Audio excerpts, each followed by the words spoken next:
Good morning students. मैं M के त्रिपाठी आज आपको हिंदी में गद्य खंड के पाठ 2 बाल गोविंद भगत पढ़ाने जा रहा हूं और इस पाठ के लेखक है राम वृक्ष बेनीपुरी। तो आइए सबसे पहले राम वृक्ष बेनीपुरी के बारे में थोड़ा सा उनके जीवन के बारे में जानकारी प्राप्त करते हैं।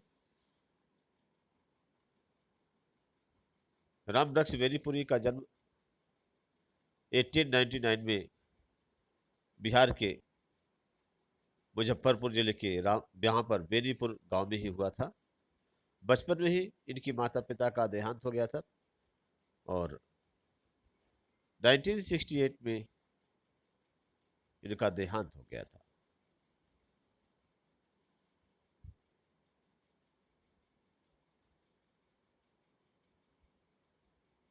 यहाँ पर इनकी मुख्य रचनाएं हैं पतितों के देश में उपन्यास, चिता के फूल कहानी, अम्बपाली नाटक, माटी की मूर्तें रेखा चित्र,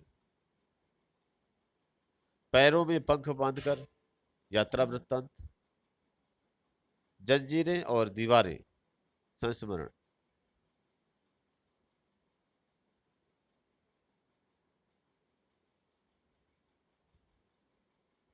राम वृक्ष बेनीपुरी ने अनेक दैनिक, साप्ताहिक और मासिक पत्र पत्रिकाओं का संपादन किया था।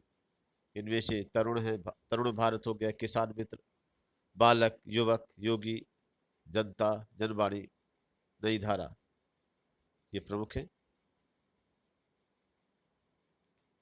इस पाठ में राम वृक्ष बेनीपुरी जी ने एक ऐसे विलक्षण चरित्र का उद्घाटन किया है जो मनुष्यता, लोक संस्कृति और सामूहिक चेतना का प्रतीक है। वेशभूषा या बाह्य अनुष्ठानों से कोई सन्यासी नहीं होता। सन्यास का आधार जीवन के मानवीय सरोकार होते हैं। बाल गोविंद भगत इसी आधार पर लेखक को सन्यासी लगते हैं। यह पाठ सामाजिक रूढ़ियों पर भी प्रहार करता है। इस रेखाचित्र की एक विशेषता यह है कि बाल गोविंद भगत के माध्यम से ग्रामीण जीवन की सजीव झांकी देखने को मिलती है। स्टूडेंट्स, बाल गोविंद भगत इस पाठ को पढ़ने के पहले आइए इस पाठ का सारांश, इस पाठ में जो मुख्य बिंदु हैं उन बिंदुओं पर प्रकाश डालते हैं, उनको समझते हैं कि इस पाठ में मुख्य चीज है क्या क्या। इस पाठ में लेखक ने बाल गोविंद भगत नामक व्यक्ति का एक सजीव रेखा चित्र प्रस्तुत किया है। उन्होंने गांव के एक ऐसे सच्चे व्यक्ति का चित्रण किया है जो कि सच्चे भक्त हैं, सरल हृदय के हैं और गृहस्थ होते हुए भी संत की तरह जीवन जीते हैं। यहाँ पर बाल गोविंद भगत गृहस्थ होते हुए भी एक संत की तरह जीवन कैसे जीते हैं, यहाँ पर उसका चित्रण है। सबसे पहले इस पाठ का एक बिंदु देखें तो लेखक अपने आप में खुद भी बताता है कि लेखक कहते हैं कि लेखक को खुद है जातीय अहंकार था। लेखक ब्राह्मण समाज से बिलोंग करते थे और बाल गोविंद भगत एक तेली कहते हैं। पहले उन्हें क्या है, तेल का यहाँ पर होता है, आयल जो है उनको निकालने का काम करती थी जाति एक स्पेशल, उनको तेली कहते थे। तो लेखक पूजा पाठ हवन है ना सब कुछ करते थे अपने आप को, और ब्राह्मण थे, अपने आप को ऊंचा समझते थे। और जो यहाँ पर तेली जात के लोगों को है ना वो हे दृष्टि से देखते थे, अपने से कंपैरिजन से। लेखक यहाँ पर इस बात का भी जिक्र किया गया है। लेखक कहते हैं कि मुझे पता नहीं किसने इस बात को मेरे दिमाग में भर दिया था, या मेरी अज्ञानता थी कि मेरे मन में ऐसे भाव बचपन में थे। तो बाद में इस गलती का उसे एहसास हुआ जब बड़े हो गए, लेकिन बचपन में तो ऐसे भाव थे। तो लेखक उस भाव का भी जिक्र यहाँ पर इस पाठ में करते हैं। दूसरी बात यहाँ पर है, बाल गोविंद भगत एक कबीर पंथी।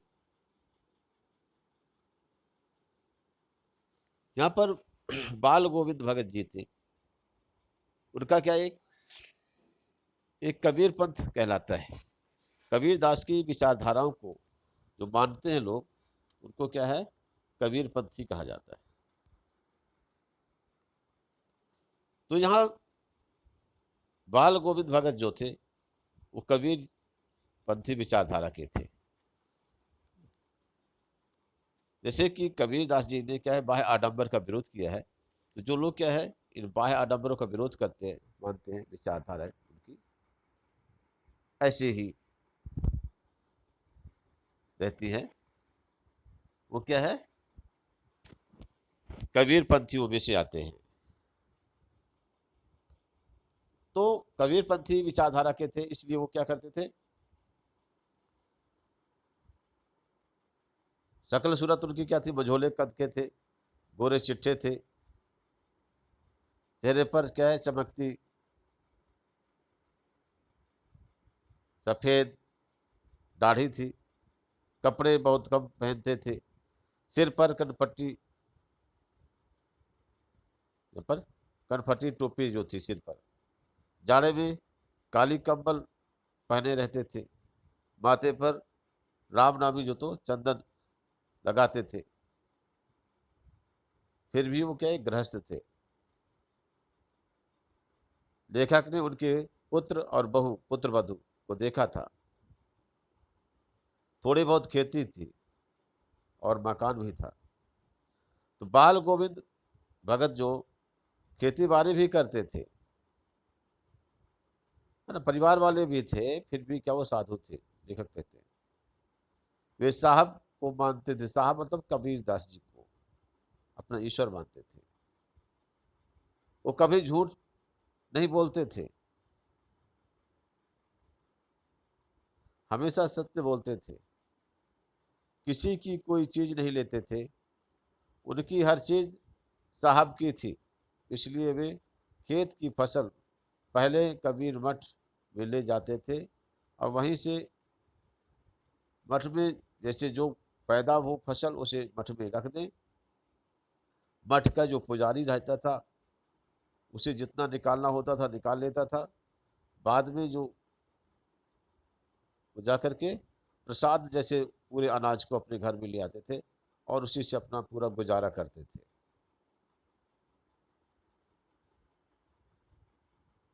बाल गोविंद भगत एक मस्त गायक के रूप में भी इस पाठ में चित्रित किए गए हैं।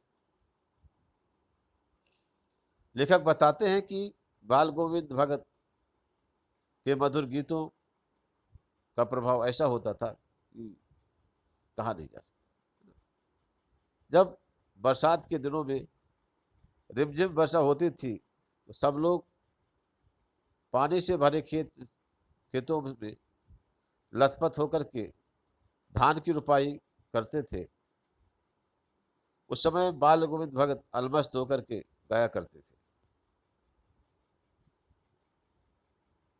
वहां पर के वो कीचड़ में लथपथ होकर के एक एक पौधे को एक पंक्ति में, एक लाइन में लगाते चले जाते थे। साथ ही अपने भक्ति स्वर की ऊंचा और ऊंचा उठाते चले जाते थे। उनके संगीत से बच्चे झूमने लगते थे, महिलाएं गुनगुनाने लगती थी और जो नाचने वाले उनके पैर थिरकने लगते थे। सब और उनके संगीत का जादू छा जाता था। भादों की अंधेरी रात में भी झींगुर की झनकार और मेंढकों की टरटर की आवाज के बीच भगत जी की खंजड़ी ढिमिक ढिमिक बजने लगती थी। वे गाते थे, गोदी में पियावा चमक उठे सखिया, चेहू उठे ना। उन्हें संसार जब सोया रहता था तब भगत जी गाते थे, तेरी गठरी में लागा चोर मुसाफिर जाग जरा। कार्तिक और गर्मियों में भगत जी के जो गीत होते थे, इस समय कार्तिक के महीने में जब शुरू होते थे, फागुन तथा भगत जी की प्रभातियां शुरू हो जाती थी। सुबह सवेरे 2 मील जाकर के नदी स्नान करते थे। गांव के बाहर खजड़ी बजा करके गाते गाने गाते और टेरते लगते थे। एक दिन की तो बात ऐसी हुई, भोर कांपती सर्दी में भी भोर के समय लेखक ने उन्हें गाते बजाते नाचते देखा। वातावरण भोर के रहस्य से ढका था। बाल गोविंद भगत मुंह से लगातार भजन गाए जा रहे थे। वे मस्त खड़े होकर के जैसे बजाते बजाते और खड़े हो जाते थे। कप कपाती वाली जो सर्दी थी, फिर भी उनके माथे से पसीना निकल रहा था। गर्मियों की सांझ में उनके घर में उनके कुछ प्रेमी भी आ जाते थे। तब वो खजड़ियों और करतालों की भरमार हो जाती थी। उनकी प्रेमी मंडली भी उनके पीछे पीछे गाती थी, झूमती थी। जो वो गाते थे उसको रिपीट करती थी। धीरे धीरे भगत जी नाचना शुरू कर देते थे। उनके साथी भी वहां पर वो भी नाचना शुरू कर देते थे। तो कुल मिलाकर के उनके आंगन में क्या है, संगीत और नृत्य दोनों चलना शुरू हो जाता था। यहाँ पर पुत्र की मृत्यु पर गीत। बाल गोविंद भगत के एक बेटा था और अभी उनके कोई नाती पोता जिसे कहना चाहिए वो भी नहीं हुआ था। नौजवान था वो बेटा।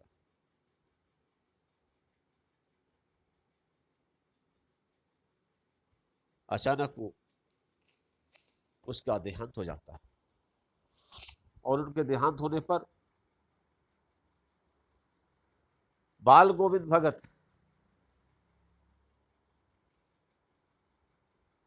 उनको अपने बेटे को यहाँ पर आंगन में पहले गोबर से लिपाई पुताई करवा करके उसके ऊपर चटाई बिछवा करके लिटवा देते हैं और गाना बजाना शुरू कर देते हैं। उनकी बहू रोती है तो बहू को मना करते, बेटा रो नहीं, ये रोने का समय नहीं है, यह तो खुशी मनाने का समय है। तो पहले लोगों ने सोचा कि शायद बाल गोविंद भगत जी क्या है, पागल हो गए क्या, लेकिन क्या है, बाद में जब उन्होंने बताया, अपनी बहू से कहा कि देखो बेटा, आज विरहिणी आत्मा का परमात्मा से मिलन हो गया है, इसलिए ये रोने का समय नहीं है, ये तो खुशी मनाने का समय है। और इस तरीके से एक निर्विकार संत के रूप में बाल गोविंद भगत दिखाई देते हैं। ये बात कहने में भले ही आसान हो, लेकिन वास्तव में ऐसा कोई नहीं कर सकता जैसे कि बाल गोविंद भगत ने किया।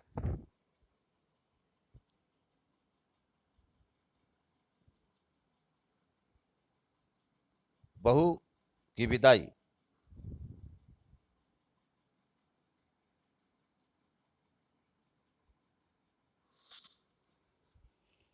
यहां पर बाल गोविंद भगत ने अपने बेटे का अंतिम संस्कार अपनी बहू से करवाया। आमतौर पर कोई भी लेडी अंतिम संस्कार नहीं करती किसी का। कई जगह तो ऐसा भी देखने को मिलता है बच्चों कि शमशान घाट में भी लेडीज नहीं जाती, कई जगह जाती है, थोड़ा लकड़ियां बाद में पुरुष समाज जब वहां से चला जाता है तो 5 लकड़ियां लेकर के और चिता में डालने के लिए, लेकिन क्या है, कई जगह वहां पर शमशान घाट में 5 लकड़ी जो होती है उनको डालने भी नहीं जाती। लेकिन यहाँ पर बाल गोविंद भगत ने ऐसे समाज में क्या है, अपनी पुत्र वधू से अपने बेटे का अंतिम संस्कार कराया।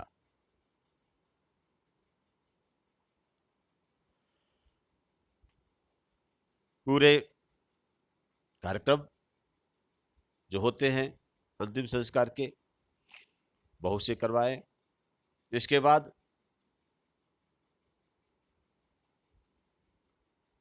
अपनी बहू के भाई को उन्होंने बुलवाया और बहू से कहा कि भाई अब तुम जाओ, अपने घर जाओ। बहू के भाई से कहा कि भाई इसकी शादी कर दो। बहू बाल गोविंद भगत को छोड़कर जाने को तैयार नहीं थी, है ना। क्यों नहीं जाने को तैयार थी? क्योंकि उसके मन में ये बात थी कि भाई क्या है, अब बाल गोविंद भगत के कोई बच्चा ही नहीं था, पत्नी भी नहीं थी उनकी, अब बेटा था, बेटा भी मर गया, बेटी थी नहीं, अब इकलौती क्या है, वही बहू बस थी। अब क्या किया जाए, अगर बूढ़े बाल गोविंद भगत की सेवा कौन करेगा अगर उसकी बहू ने दूसरी जगह शादी कर ली तो। लेकिन क्या है, बाल गोविंद भगत जो थे वो भी अपनी जिद में अड़ गए।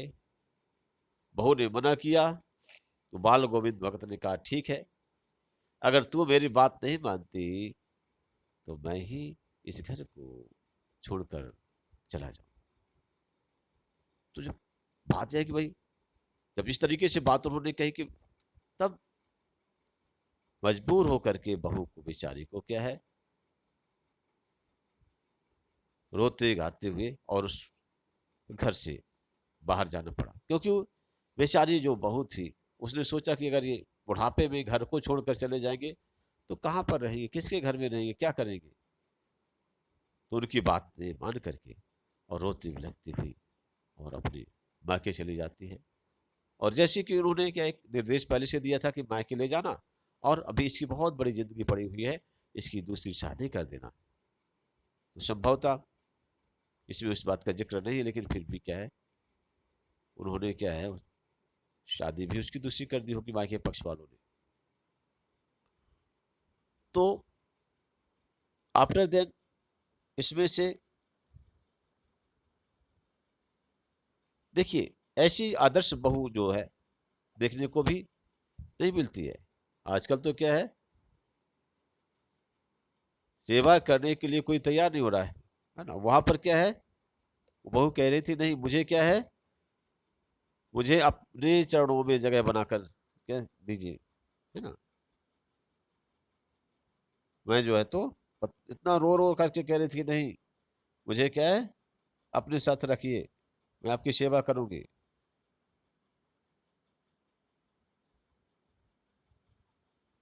उन्होंने कहा कि अगर तुम जो है तो यह घर छोड़ करके नहीं जाओगी मायके, तो मैं इस घर को छोड़कर चला जाऊंगा। इस बात में वो बेचारी क्या है, मजबूर ही हो गई। आगे अब चलते हैं कि आखिरकार इनकी मृत्यु के बारे में, इनकी मौत कैसे हुई, क्या कैसा। तो बाल गोविंद भगत की जो मौत हुई थी, वो संगीत साधना करते करते हुई। बाल गोविंद भगत जो थे, अपने जीवन काल में वो क्या है, गंगा स्नान करने जाया करते थे। तो गंगा स्नान करने में क्या होता था, उनका उद्देश्य किसी, जो पुरानी मान्यता है पाप को धोना, इस तरीके से इन सब बातों को लेकर नहीं जाते थे। गंगा स्नान का उद्देश्य उनका था कि हर वर्ष जैसे जाते थे, उनके यहाँ से वो 30 कोस के आसपास था, पैदल जाते थे, खंजरी बजाते हुए गाते हुए। वे घर से खा करके चलते थे और वापस आकर घर में ही कुछ खाते थे। 4-5 दिन की यात्रा थी। इस बार जब वो वापस लौटे तो उनकी तबीयत कुछ खराब थी, परंतु उन्होंने अपने जो डेली रूटीन का जो काम था, नहाना धोना, वो सब क्या है, जो जो उनकी दिनचर्या थी वो काम भी करते चले गए। सुबह जल्दी उठ करके स्नान ध्यान करना, खेती बाड़ी का काम करना। लोग उन्हें क्या आराम करने के लिए कहते थे, लेकिन वो क्या हंस करके उसे टाल जाते थे।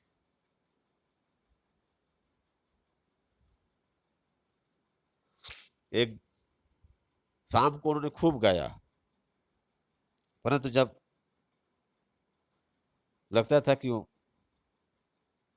जैसे धागा ही टूट गया हो, सुबह हुई तो पता चला कि बाल गोविंद भगत नहीं रहे। इस तरीके से ये पूरा का पूरा चैप्टर है। तो आप लोगों ने देखा इस चैप्टर में कि बाल गोविंद भगत एक आदर्श व्यक्तित्व के रूप में निखर कर सामने आते हैं, और एक गृहस्थ परिवार वाले होते हुए भी एक साधु से कम नहीं। तो इन्हें हम गृहस्थ सन्यासी या गृहस्थ साधु कह सकते हैं। इंपॉर्टेंट क्वेश्चन आपका यही रहेगा इस पाठ में, कि बाल गोविंद भगत को गृहस्थ संत क्यों कहा जाता है। बाल गोविंद भगत गृहस्थ साधु थे, स्पष्ट कीजिए। ठीक है, तो अब इसके बाद इस पाठ का वाचन। बाल गोविंद भगत। स्टूडेंट्स, अब चैप्टर की रीडिंग शुरू करेंगे। बाल गोविंद भगत मझोले कद के, गोरे चिट्ठे आदमी थे, 60 से ऊपर के ही होंगे, बाल पक गए थे, लंबी दाढ़ी थी, या जटाजूट तो नहीं रखते थे जैसे वो, किंतु हमेशा उनका चेहरा सफेद बालों से ही जगमग किया रहता था। मतलब जैसे वो बाबा बैरागी रहते हैं, लंबी लंबी दाढ़ियां रखते थे, लंबे लंबे बाल रखते हैं, तो ऐसा वो नहीं करते थे। लेकिन फिर भी क्या है, ये भी नहीं कि तब क्या है हमेशा अपनी दाढ़ी बनवा करके रखे। एक नॉर्मल तौर पर जैसे कुछ समय तक जैसे बाल, कुछ समय के बाद उन्हें शेविंग वगैरह करते थे, इसी करवाते थे, ये बात।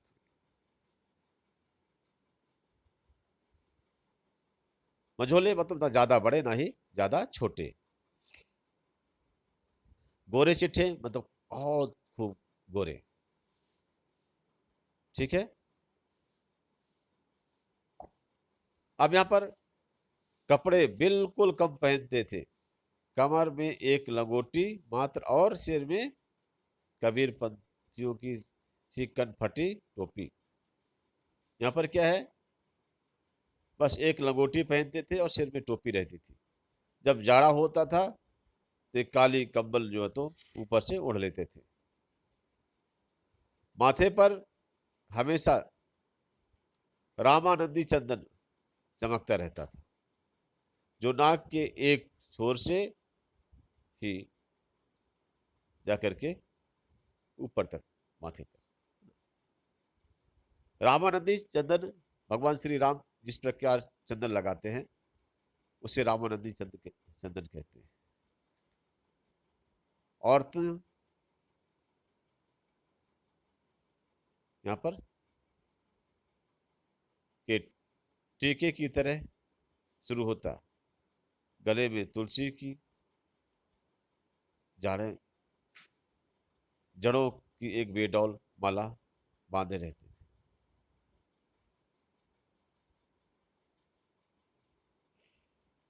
तो पहले जैसे औरतें टीका लगाते, पहले टीका लगाए, इसके बाद फिर रामानंदी चंदन लगाते थे, है ना ये।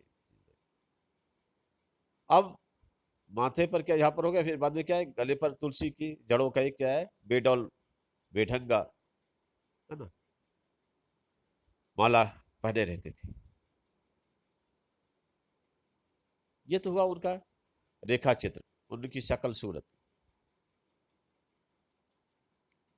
ऊपर की तस्वीर से यह नहीं माना जाए चाहिए कि वो बाल गोविंद भगत साधु थे, नहीं, बिल्कुल गृहस्थ। क्या थे वो, गृहस्थ थे, साधु नहीं थे। ऐसा उन्होंने बताया कि भाई आप ये मत समझिए कि कोई क्या एक बैरागी है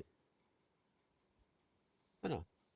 ये तस्वीर जो है देखने से लगता है कि बिल्कुल साधु हैं, उनको किसी चीज से कोई मतलब ही नहीं रहा होगा। लेकिन राइटर कहते हैं कि नहीं, वो गृहस्थ भी थे। उनकी गृहस्थी की तो मुझे याद नहीं, उनके बेटे और पतोहू को तो मैंने देखा था, है ना। राइटर कहते हैं कि उनकी गृहस्थी क्या थी, कैसी थी, मुझे जानकारी नहीं है। लेकिन उनके बेटे को देखा था, उनके पुत्र वधू को मैंने देखा था। थोड़ी खेती बाड़ी भी थी, एक अच्छा साफ सुथरा मकान भी था, किंतु खेती बाड़ी करते, परिवार रखते भी, यहाँ पर क्या है, बाल गोविंद भगत साधु थे। साधु की सब जो है परिभाषाओं में खरे उतरने वाले, कबीर को साहब मानते थे, उन्हीं के गीतों को गाते, उन्हीं के आदेशों का को चलाते थे, कभी झूठे नहीं बोलते थे, खरा व्यवहार रखते, किसी से भी दो टोक बात जो तो करने पर संकोच नहीं करते थे, ना किसी के खाम खा उसे झगड़ा मोल लेते थे, किसी की चीज नहीं छूते थे, ना बिना पूछे व्यवहार मिलाते। इस नियम को कभी कभी इतनी बारीकी तक ले जाते थे कि लोगों को कौतूहल होता।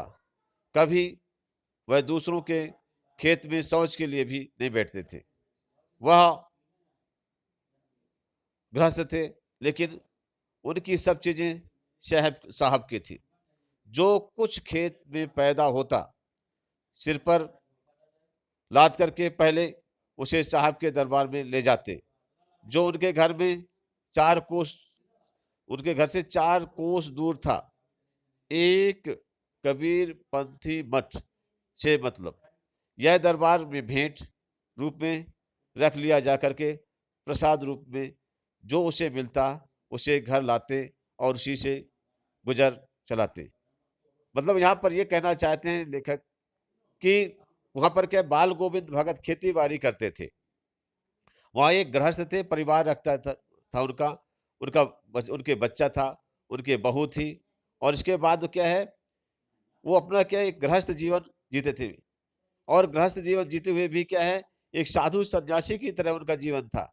बाल गोविंद भगत वहां पर क्या है साधु थे और साधुओं की तरह ही उनका आचरण था। और वो कबीर दास जी को क्या है एक कबीर को साहब की तरह मानते थे, है ना, एक ईश्वर की तरह वो मानते थे और उन्हीं के गीतों को गाते थे।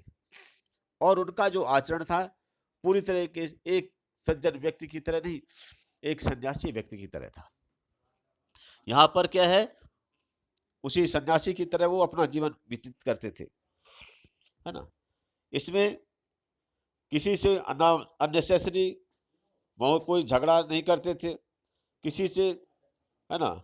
कोई बात होती थी किसी से दब करके नहीं रहते थे, जो सच बोलना है तो सच बोलना है, चाहे कोई खुश रहे चाहे कोई नाराज हो, किसी का कोई सामान नहीं लेते थे। और जो नियम था इवन वहां पर उन्हें भी बता दिया कि जो कहीं पर कोई चीज रखी भी है उस रखी हुई उस चीज को क्या है वहां पर छूते नहीं थे। और क्या है उन्हें यहाँ पर क्या है भेंट के रूप में जैसे कोई, जैसे यहाँ उन्होंने बताया है कि जैसे क्या उनकी जो खेती पाती में जो कुछ भी पैदा होता था उस चीज को क्या है वो उसे लेकर के और अपने यहाँ पर घर से उनके लगभग अप्रॉक्सीमेट लगभग क्या 4 किलोमीटर दूर वहां पर क्या है उनकी जहाँ पर कबीर मठ था उस कबीर मठ में वो ले जा करके और वहाँ जो उसमें क्या करते थे पूरा का पूरा अनाज वहां पर रख देते थे। अब वहां पूरा अनाज रखने के बाद वहां पर उनका ये यहाँ पर साधु जो थे वहां पर जो भी पुजारी थे उस पुजारी के द्वारा जो है तो उस अनाज को रख लिया जाता था, निकाल लिया जाता था।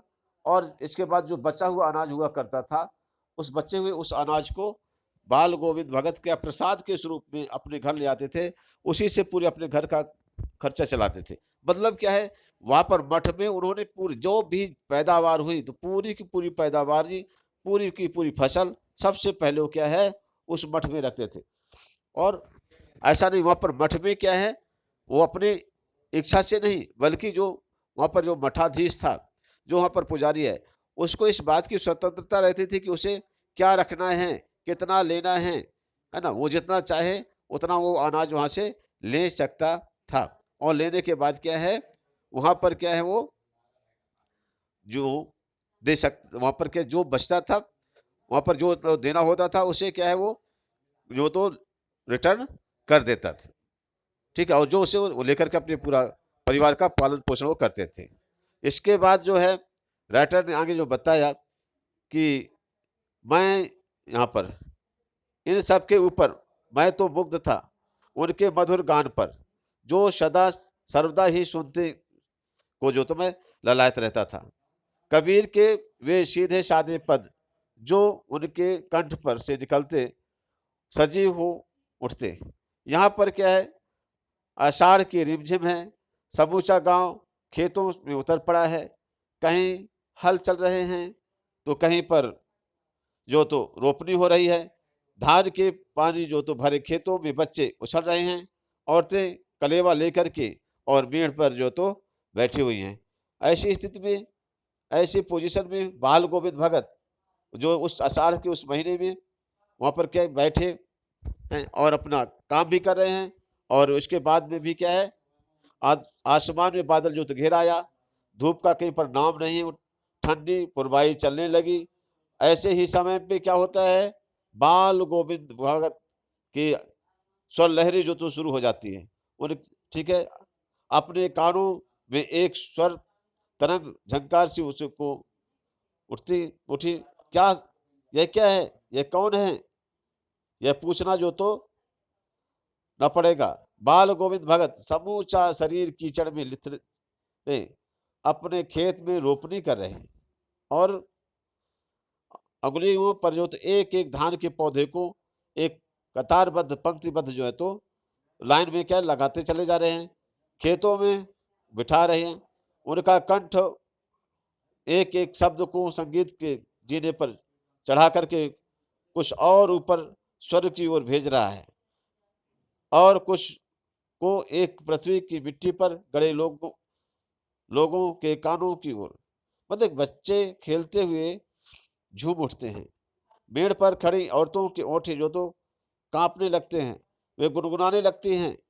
हलवाहों के पैर ताल से उठने लगते हैं। हलवाहे मतलब जो हल चलाने वाले हैं। रोपनी करने वालों की उंगलियों में एक अजीब सी क्रम से चलने लगती है। बाल गोविंद भगत का यह संगीत है या जादू। राइटर यहाँ पर यह बताना चाहते हैं कि बाल गोविंद भगत के द्वारा जो कुछ भी किया गया, वहां पर जो गाया जाता है तो उसके गाने पर क्या है, वहां पर प्रकृति में, वहां पर जो आसपास के लोगों में, हर किसी में क्या होता है, उस संगीत का प्रभाव पड़ता है। बच्चा हो, बूढ़ा हो, खेत में जो तो काम करने वाला किसान हो या हल चलाने वाला जो तो मजदूर हो, सबके उसके संगीत का प्रभाव पड़ता है। सभी उससे क्या है अट्रैक्ट होते हैं और सभी भी क्या है क्या है, उस धुन में, उसमें लय में और क्या उन शब्दों में खो जाते हैं। भादों की वह अंधेरी अधरतिया अधरतिया मीन्स आधी रात, अभी थोड़ी ही देर पहले मूसलाधार वर्षा खत्म हुई है और क्या है बादलों की गरज, बिजली की तड़प में आपने कुछ नहीं सुना हो, किंतु अब झिल्ली की झंकार यानी झींगुर और दादरों की टर मीन्स मेढकों की आवाज बाल गोविंद भगत के संगीत को अपने कोलाहल में डुबो नहीं पाए सकती। उनकी खजड़ी ढिमक ढिमक बज उठ रही है और वे गा रहे हैं, गोदी में पियवा चमक उठे सखिया चौक उठे ना। हाँ, पिया तो गोदी में है किंतु वह समझती है कि वह अकेली है। चमक उठी है, चौक उठी है, उसी से भरे बादलों वाले बादों की आधी रात में उनका यह गाना अंधेरे में अकस्मात कौंध उठने वाली बिजली की तरह किसे ना चौंका देता। अरे अब सारा संसार निस्तब्धता में सोया है, बाल गोविंद भगत का संगीत जाग रहा है। तेरी गठरी में लगा चोर मुसाफिर जाग जरा। यहाँ पर क्या है, इस तरीके से अब कार्तिक आया नहीं कि बाल गोविंद भगत की प्रभातियां शुरू हुई जो फागुन तक चलती रहती थी। इस तरीके से राइटर यहाँ पर यह बताना चाहते हैं कि बाल गोविंद भगत है, उनका जो है क्रियाकलाप है वो अनवरत जो तो चलता रहता है ना। ऐसा नहीं होता कि वो क्या है, ये समझिए कि एक महीने में होगा, हर महीने में यहाँ पर क्या आषाढ़ में हो गया, भादव में हो गया, फिर इसके बाद यहाँ पर बताया उन्होंने, इसके बाद कार्तिक महीने आ गया। हर महीने में क्या है उनका जो तो संगीत 12 महीने चलता रहता है। अब आगे चलते हैं, इसके बाद वो बता रहे हैं कि यहाँ पर कि अगला जो क्रम है उसे अगले वीडियो में बताएंगे। और ओके स्टूडेंट्स, थैंक्स।